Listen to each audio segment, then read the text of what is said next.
एक साधारण नाई जब बन गया शहंशाह तरन्नुम। फकीर के गाने ने दुकान से पहुंचाया मुंबई। 14 भाषाओं में गाए 40,000 गाने श्री मोहम्मद रफी जी। श्री मोहम्मद रफी साहब भारतीय सिनेमा उद्योग बॉलीवुड के श्रेष्ठतम एवं महान पार्श्व गायकों में से एक थे। अभी न जाओ छोड़कर पुकारता चला हूं मैं, क्या हुआ तेरा वादा, लिखे जो खत तुझे। ये कुछ ऐसे सदाबहार और कालजयी गाने हैं जाने माने और महान पार्श्व गायक श्री मोहम्मद रफी साहब के। अपनी बेहतरीन और सुरीली आवाज से हिंदी सिनेमा का एक नया दौर लाने वाले श्री मोहम्मद रफी साहब ने हिंदी समेत 14 भाषाओं और इंग्लिश समेत 7 विदेशी लैंग्वेज में गाने गाए थे। श्री देव आनंद जी, श्री दिलीप कुमार जी, श्री शम्मी कपूर जी जैसे अपने जमाने के दिग्गज अभिनेताओं को आवाज देकर फिल्मों में 4 चांद लगाने वाले श्री मोहम्मद रफी साहब ठीक 43 साल पहले इस नश्वर दुनिया से रुखसत हो गए थे। आवाज की दुनिया के बादशाह श्री मोहम्मद रफी साहब अब भले ही इस दुनिया में तो नहीं है, लेकिन उनकी आवाज आज भी संगीत प्रेमियों के दिल में गूंजती है। श्री मोहम्मद रफी जी को महान गायक के साथ साथ हिंदुस्तान के शहंशाह तरन्नुम के नाम से भी जाना और पहचाना जाता था। उन्होंने अपने गायकी के कैरियर में 1000, 10,000 नहीं बल्कि लगभग 40,000 से भी अधिक गाने गाए और अमर हो गए। श्री मोहम्मद रफी जी भारतीय हिंदी सिनेमा के सबसे चर्चित, चहेते और जाने माने मशहूर पार्श्व गायकों की सूची में टॉप पर थे। लेकिन क्या आप जानते हैं कि रफी साहब को एक गायक बनने की प्रेरणा कहां से मिली? कैसे वो भारतीय हिंदी सिनेमा में इतने मशहूर गायक बने? आइए जानते हैं उनकी पूरी कहानी।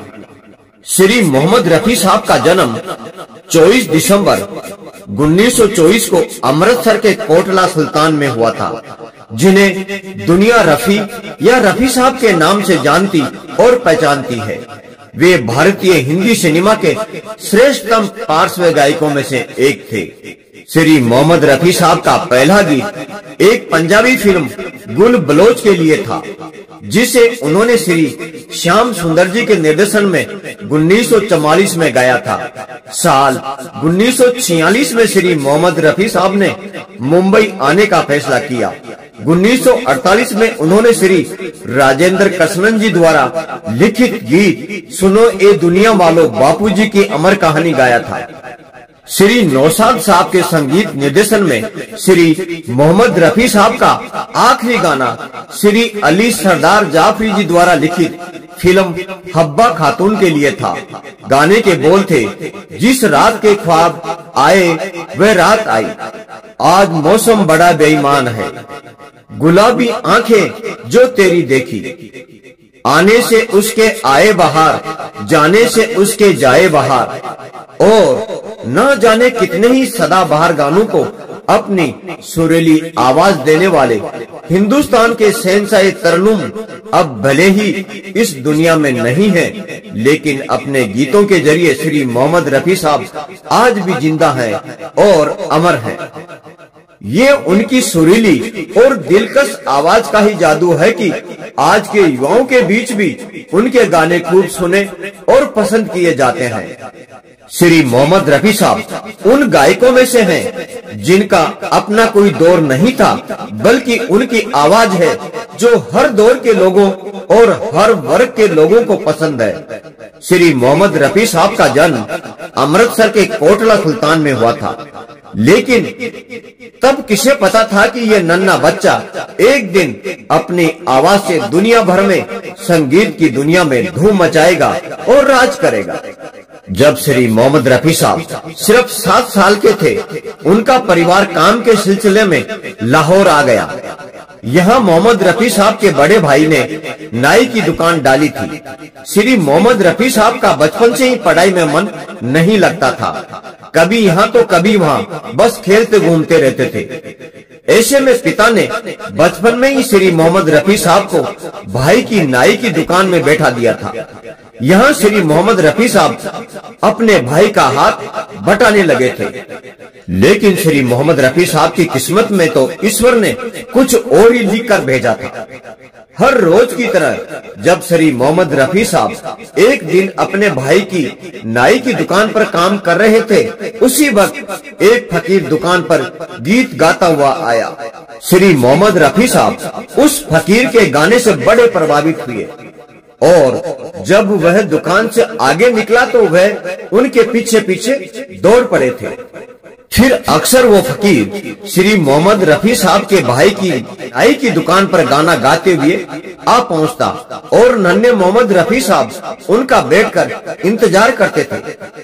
वे उस फकीर के गाने से इतने प्रभावित हुए कि अक्सर उनके गाने गुनगुनाते रहते थे।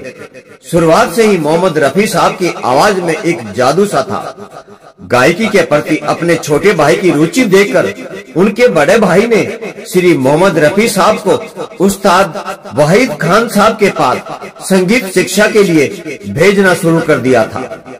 एक दिन ऑल इंडिया रेडियो का एक कार्यक्रम चल रहा था जिसमें श्री कुंदन लाल सहगल जी गा रहे थे। श्री मोहम्मद रफी साहब भी अपने बड़े भाई के साथ उस गीत का आनंद उठा रहे थे कि तभी अचानक लाइट चली गई और श्री कुंदन लाल सहगल जी ने गाने से मना कर दिया। ऐसे में अचानक आयोजक ऑडियंस को लेकर चिंतित हो उठे थे। ऐसे में श्री मोहम्मद रफी साहब के बड़े भाई ने श्री मोहम्मद रफी साहब को गाने के लिए भेज दिया और इस तरह 13 साल के श्री मोहम्मद रफी साहब ने पहली बार स्टेज पर पब्लिक में परफॉर्मेंस किया था। उस कार्यक्रम में श्री श्याम सुंदर जी भी मौजूद थे, जो उस नन्हे बालक श्री मोहम्मद रफी साहब का गाना सुनकर बड़े खुश हुए थे और श्री मोहम्मद रफी साहब को अपने लिए गाना गाने का ऑफर दे डाला था। श्री मोहम्मद रफी साहब ने पहली बार पंजाबी फिल्म गुल बलोच के लिए गाना रिकॉर्ड किया था। ये गाना था परदेसी सोनिए ओ हीरिए। रफी साहब ने ये गाना 1944 में गाया था और इसके बाद 1946 में वे मुंबई आने का फैसला कर लिया था। मुंबई आकर श्री मोहम्मद रफी साहब ने संगीतकार श्री नौशाद साहब के साथ फिल्म पहले आपके लिए गाने गाए थे। ये गाना था हिंदुस्तान के हैं हम। बस इसके बाद तो श्री मोहम्मद रफी साहब ना कभी रुके और ना ही कभी पीछे मुड़कर देखा। फिर तो श्री मोहम्मद रफी साहब भारतीय फिल्म उद्योग में एक से बढ़कर एक गानों की सौगात देते चले गए। ऐसे श्री मोहम्मद रफी साहब ने एक मामूली नाई से हिंदुस्तान के शहंशाह तरन्नुम बनने तक का सफर तय किया था और भारतीय फिल्म उद्योग में अपनी सुरीली और जादुई आवाज के बल पर कामयाबी की बुलंदियों को छूते हुए कई कालजयी और अमर गीत गाते चले गए थे। श्री मोहम्मद रफी साहब भारतीय फिल्म उद्योग बॉलीवुड के एक जाने माने भारतीय पार्श्व गायक थे। श्री मोहम्मद रफी साहब ने देशभक्ति गीत, गजल, भजन और रोमांटिक स्वर की मधुरता के साथ साथ कई तरह के गाने गाए हैं। हालांकि श्री मोहम्मद रफी साहब ने अपने अधिकांश गाने हिंदी में गाए हैं, लेकिन उन्होंने अन्य भाषाओं जैसे असमिया, कोंकणी, भोजपुरी, उड़िया, पंजाबी, बंगाली, मराठी, सिंधी, कन्नड़, गुजराती, तेलुगु, मगही, मैथिली, उर्दू और यहाँ तक कि अंग्रेजी, फारसी, अरबी, सिंहली, केकरोल और डच जैसी भाषाओं में भी गाने गाए थे। व्यक्तिगत जीवन। श्री मोहम्मद रफी साहब का जन्म 24 दिसंबर 1924 को पंजाब राज्य के रूढ़िवादी मुस्लिम परिवार में हुआ था। श्री मोहम्मद रफी साहब के संगीत शिक्षक उस्ताद अब्दुल वाहिद खान साहब, पंडित श्री जीवन लाल जी मट्टू और श्री फिरोज निजामी साहब थे। श्री मोहम्मद रफी साहब ने 2 शादियां की थी और उनकी दोनों पत्नियों से उनके 4 बेटे और 3 बेटियां हैं। फिल्मी कैरियर। श्री मोहम्मद रफी साहब ने अपना पहला गाना एक पंजाबी फिल्म गुल बलोच के लिए गाया था। वर्ष 1945 में श्री मोहम्मद रफी साहब ने हिंदी फिल्म गांव की गोरी के साथ अपने फिल्मी कैरियर की शुरुआत की थी। संगीतकार श्री नौशाद साहब ने श्री मोहम्मद रफी साहब को बॉलीवुड फिल्म पहले आप में गाना गाने का एक मौका दिया था। श्री नौशाद साहब ने रफी साहब को एक समूह के साथ एक प्रसिद्ध गायक श्री के.एल. सहगल द्वारा गाया गया फिल्म शहंशाह 1946 का एक गीत मेरे सपनों की रानी को गाने का मौका दिया था।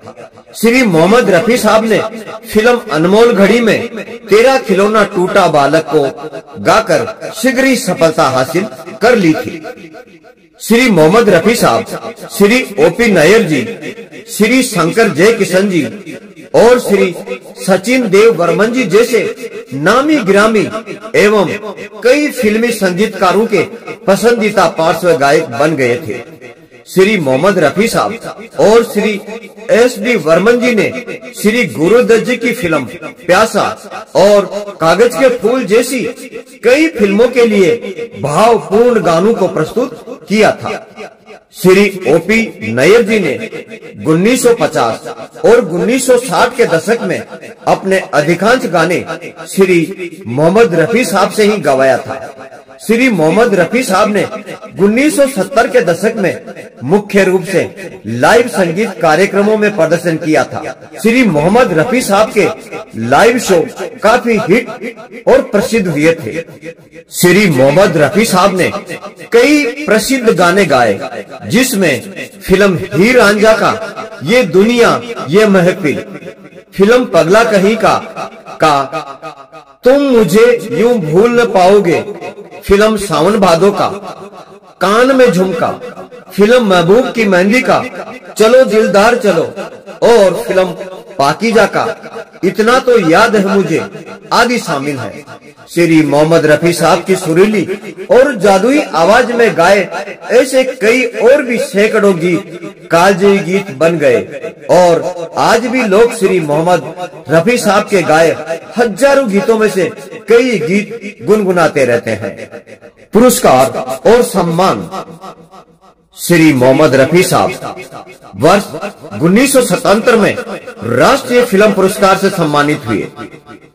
श्री मोहम्मद रफी साहब वर्ष 1960, वर्ष 1961, वर्ष 1964, वर्ष 1966, वर्ष 1968 और वर्ष 1977 में फिल्म फेयर सर्वश्रेष्ठ पार्श्व गायक के पुरस्कार जीते थे। श्री मोहम्मद रफी साहब ने वर्ष 1957 और 1966 और वर्ष 1967 में बंगाल फिल्म जर्नलिस्ट एसोसिएशन नामक पुरस्कार जीता था। श्री मोहम्मद रफी साहब ने वर्ष 1964 में सुर श्रृंगार पुरस्कार जीता था। सम्मान। वर्ष 1948 में भारतीय स्वतंत्रता दिवस की पहली वर्षगांठ पर श्री मोहम्मद रफी साहब को भारतीय प्रधानमंत्री श्री जवाहरलाल नेहरू जी द्वारा एक रजत पद देकर सम्मानित किया गया था।